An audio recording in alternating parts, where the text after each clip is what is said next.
बैलगाड्या शर्यतीतील वादातून ठारने दुचाकीला धडक दिली असल्याची घटना सीसीटीव्हीत कैद झाली असून दोघांविरुद्ध शिक्रापूर पोलीस ठाण्यात गुन्हा दाखल करण्यात आला आहे। शिरूर तालुक्यातील सणसवाडी येथील बैलगाड्या शर्यतीतील वादाचे पर्यवसान थेट जीवघेण्या हल्ल्यात झाल्याची घटना समोर आली आहे।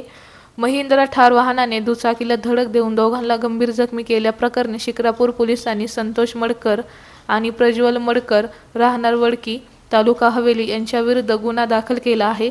या प्रकरणी चेतन गणपत हरगुडे राहणार सणसवाडी यांनी फिर्याद दिली आहे।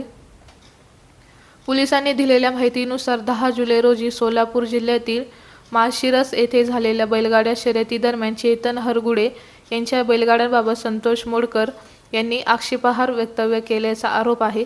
त्यानंतर दूरध्वनीवरून शिवीगाळ व धमक्यांचे प्रकार घडल्याचे फिर्यादीत नमूद करण्यात आले आहे।